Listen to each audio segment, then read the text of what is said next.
નમસ્કાર, જય સ્વામિનારાયણ વિદ્યાર્થી મિત્રો, welcome to RP learning hub. Last સેશનમાં મિત્રો આપણે વાન ડર વાલ્સ સમીકરણના આધારિત એમસીક્યુનો અભ્યાસ કરેલો. હજુ પણ આપણે એના પર થોડાક વધુ એમસીક્યુનો અભ્યાસ કરીશું. ચલો, આજના એમસીક્યુ 27 નંબરનો, આદર્શ વાયુ અનિયંત્રિત રીતે વિસ્તરણ પામે મિત્રો તો કુલિંગ થાય છે, કારણ કે અણુઓ ઇન્વર્ઝન તાપમાન કરતાં ઉપરના તાપમાને હોય છે. કુલિંગ થશે નહીં કારણ કે અણુ વચ્ચે આકર્ષણ બળો ઉદ્ભવશે નહીં. કુલિંગ થશે કારણ કે અણુઓ વચ્ચે એકબીજા સાથે અથડાવાથી શક્તિ ગુમાવશે. કુલિંગ થશે નહીં કારણ કે તે કાર્ય કરે છે, તે ગતિ શક્તિ ગુમાવ્યા બરાબર હોય છે. ચલો, તમે જવાબ વિચારો. ચારેય ઓપ્શનોને વિચાર્યા પછી તમને એવું લાગશે કે ગતિ શક્તિ ગુમાવે છે. નહીં, પરંતુ કુલિંગ થશે નહીં કારણ કે અણુ વચ્ચે કોઈ આકર્ષણ બળ લાગશે નહીં. અનિયંત્રિત વિસ્તરણ મિત્રો, હવે માન લો કે આ વાયુ જે છે એને આ પાત્રમાં ભર્યું છે આટલામાં, તો એમની વચ્ચે કંઈક નજીકપણું હોય, આકર્ષણ કે અપાકર્ષણ હોય, પણ આ વાયુને ઇન્ફિનિટી પાત્રમાં ભરી દેવામાં આવે, મોટા પાત્રમાં, એક અહીંયા એક અહીંયા એક અહીંયા એક અહીંયા એક અહીંયા એમ હોય, તો આપણને આ પીળા 5-6 ટપકા જે દેખાય એ ટપકાઈ નથી દેખાતા, એમ સમજો ને. તો અણુ વચ્ચે તો આકર્ષણ ક્યાંથી આવે, એટલે એનું કુલિંગ થતું નથી. ચાલો નેક્સ્ટ. દબનીય અવયવ 1 કરતા વધારે છે, મતલબ Z greater than 1 છે. તો Z greater than 1 નો મતલબ શું થાય? તો કે ધન વિચલન છે.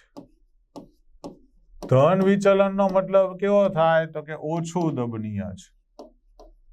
ઓછું દબનીયનો મતલબ એવો થાય કે એનું કદ 22.4 ડેસીમીટર ઘન કરતા વધુ હશે. રેડી? એટલે આપણો જવાબ થશે 22.4 કરતા વધુ હશે. ચલો, ઊંચા દબાણે, ખૂબ ઊંચા દબાણે આપણે વિચારવું હોય મિત્રો તો P જેટલો વધુ હોય એમ A/V² જે છે એ ખૂબ જ નાનું થાય. રેડી? એનો મતલબ એમ થયો, આને અવગણી શકાય,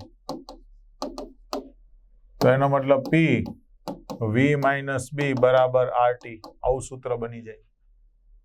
તો PV - PB બરાબર RT. હવે RT વડે ભાગી દઈએ તો આ RT PB/RT બરાબર 1. તો આ થયું Z બરાબર 1 + PB/RT. મિત્રો, આ GMAIN 2013-14 પૂછાયેલો પ્રશ્ન છે, PB/RT. રેડી? ખાસ યાદ રાખજો, પેલું મોડરેટ પ્રેશર વાળું જે છે સૂત્ર A બરાબર 1 - A/VRT, આ સૂત્રનો ઓપ્શન ક્યાંય આપ્યો હોય તો આવું સૂત્ર ના આવી જવું જોઈએ, અથવા ચોઈસ નહીં કરી લેવાનું. ચાલો નેક્સ્ટ. વાસ્તવિક વાયુ આદર્શ વર્તણૂકની નજીક ક્યારે હોય? આદર્શ વર્તણૂક ક્યારે દર્શાવે? તો કે LP નો શર્ટ વેરી હોટ હોય, લો પ્રેશર નીચું દબાણ હોય, અને ઊંચા તાપમાને. ચાલો, દબાણ નીચું ક્યાં છે? તો સૌથી દબાણ નીચું અહીંયા છે, જુઓ. અને હાઈ ટેમ્પરેચર એની બાજુમાં છે જ? તો કે હા છે. 500 કેલ્વિન તો અહીંયા પણ છે, પણ અહીંયા સામે 15 છે, એટલે આપણો જવાબ કયો થશે? C. રેડી? ચાલો નેક્સ્ટ. ઘણા નીચા દબાણે CO2 નું મોલર કદ અચળ હોય તો કમ્પ્રેસિબલ ફેક્ટર કેવો હોય છે? એનો મતલબ એમ, ઘણા નીચા દબાણ, એકદમ ટેમ્પરેચર કેવું ગયું? નીચે ગયું. મોલર કદ અચળ છે. અચળનો મતલબ એક મોલનું કદ કેવું રહેશે? અચળનું અચળ જ રહેશે. તો કમ્પ્રેસિબલ ફેક્ટર કેવું છે? એટલે કે Z બરાબર શું વિચારીએ છીએ? તો કે નીચા દબાણની વાત છે, ઘણા નીચા દબાણે. તો નીચા દબાણે તો PV = RT હોય, તો PV = RT સૂત્ર આવી જાય. બરાબર? એટલે એનો મતલબ એમ, Z ની તો આપણે વાત જ નથી કરતા, પણ એકદમ નીચા દબાણે વિચારો ને, તો જે સામાન્ય રીતે સમીકરણ છે એમાં Z બરાબર PV/RT છે, તો આ થઈ જશે 1. એટલે એનો મતલબ એમ કે એ તાપમાનના ફેરફાર સાથે કેવું થઈ ગયું, Z ઇઝ કમ્પ્રેસિબિલિટી ફેક્ટર કેવું આવી ગયું, 1 આવી ગયું, એટલે 1 હોય છે. કેમ? તો હજુ એકવાર કહું, નીચા દબાણે, ઘણા નીચા દબાણે કોઈ પણ વાયુ આદર્શ વર્તણૂક દર્શાવે, એટલે કે PV = nRT બની જાય. n બરાબર તો 1 મોલ છે, કારણ કે મોલર કદ વિચારીએ છીએ. તો PV બરાબર RT, આમાં કિંમત મૂકો તો RT કેન્સલ થઈ ગયું, એટલે 1 આવી ગયું. તો એનો મતલબ કમ્પ્રેસિબલ ફેક્ટર કેટલો આવ્યો, 1 થઈ ગયું. રેડી? ચલો, વાન ડર વાલ્સ સમીકરણ કોના માટે છે મિત્રો? તો કે આ વાસ્તવિક વાયુ માટે છે. પ્રસરણ વેગ નીચેનામાંથી કોના સમપ્રમાણમાં છે? R જે છે એ દબાણના સમપ્રમાણમાં અને ઘનતાના વર્ગમૂળના વ્યસ્ત પ્રમાણમાં છે. આવું આવે. રેડી? ચાલો નેક્સ્ટ. વાન ડર વાલ્સ સમીકરણ આદર્શ વાયુ સમીકરણમાં કઈ પરિસ્થિતિમાં રૂપાંતર પામે? સાંભળજો, વાન ડર વાલ્સ સમીકરણ આદર્શ વાયુ સમીકરણમાં ક્યારે રૂપાંતર પામે?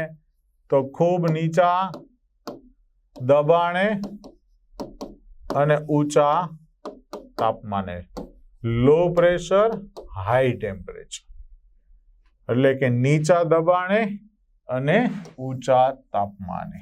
હવે નવો સવાલ છે મિત્રો, કયા વાયુ માટે વાન ડર વાલ્સ અચળાંક A નું મૂલ્ય સૌથી વધુ અપેક્ષિત છે? વધુ અપેક્ષિત નો મતલબ એવો થાય કે એ કોના માટે વધુ છે? તો એ આંતરઆણવીય આકર્ષણ બળની માત્રા ધરાવે છે.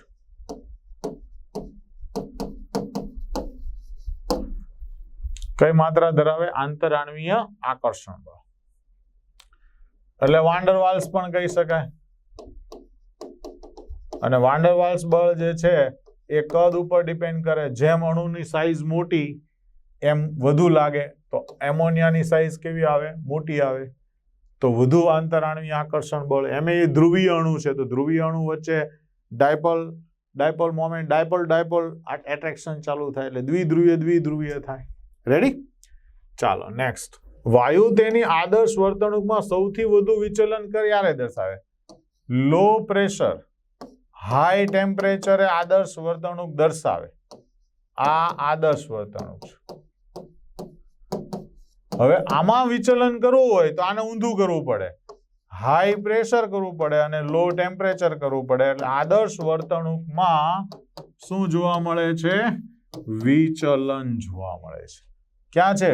હાઈ પ્રેશર, ઊંચું દબાણ, નીચું તાપમાન. તો ખ્યાલ આવી ગયો?